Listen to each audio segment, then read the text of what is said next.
in first or second grade, I got invited to this American Girl doll party that was hosted by one of my friends, and it was a really big deal at the time, and we were going to pick out a doll. And they have the already established American Girl dolls with their backstories, etc. And there's also an area where you're able to customize a doll. And my mom came over to me and she was like, oh, do you want the girl with the brown hair, the brown eyes, kind of the almond shape with the olive skin?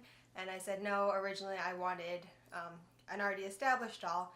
And so for the most part, we ended up buying that doll, and then I went to the party a few weeks later, and my friends and I were all sitting in a circle playing with our dolls, changing their clothes, doing their hair, and one of my friends looked over at me and she said, why doesn't your doll look like you? And I said, what do you mean? And she was like, you know, your doll doesn't look anything like you. What's going on? And in that moment, I think was one of the first instances where I really recognized that I was different.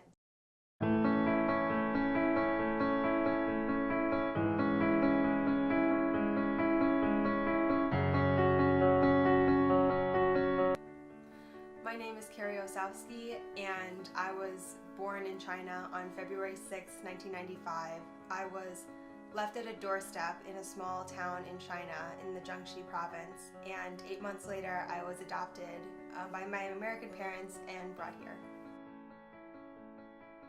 I'm a result of China's one-child policy, which was actually introduced in 1979, which states that a lot of Chinese families are only allowed to have one child at the time due to overpopulation and scarcity of resources. So any of the time between 1979 to about 2015-2016, these Chinese families would get fined for having extra children, and as a result of that, tens of thousands of baby girls were aborted and killed and left because there was a very strong preference for males over females.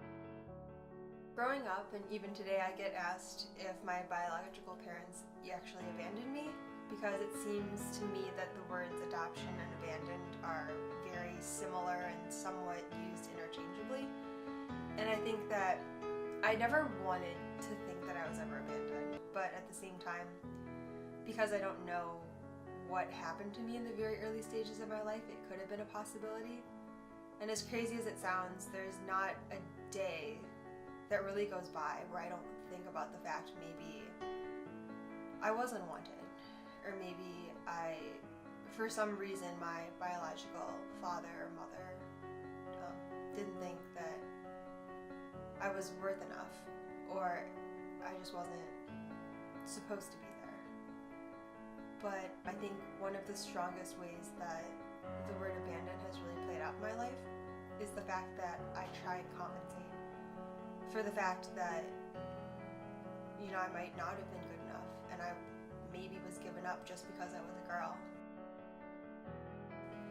In 2015, I had the most incredible experience where I was able to study abroad at Loyola's The Beijing Center my junior year. And this was the first time I've ever considered going back to China since my adoption. The whole family came over and I was able to show them around Beijing, and we went to my hometown in Yingtan in the Jiangxi province. And I was able to get in contact with the people who had found me at the gates of their house before I was sent to the foster home and then the orphanage. And we actually were able to go back to their house. I guess I could have grown up there if we're getting really technical, and I think there's something really powerful about knowing the backstory of the life that could have been. We learned that through a translator, the woman actually had found me in February, planned to keep me, but was unable to because of the one-child policy, but also because I ended up getting sick just with the common cold and then being sent to a foster care due to privacy reasons. She wasn't able to come back to get me. And then we found out that she had tried multiple times to try to find me and just was never able to under government restrictions.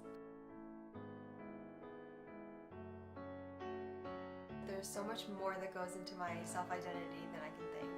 And I'm so unbelievably proud to know somewhat where I come from. And even though there are so many missing pieces in the beginning of my life, I know that them all coming together has made me a strong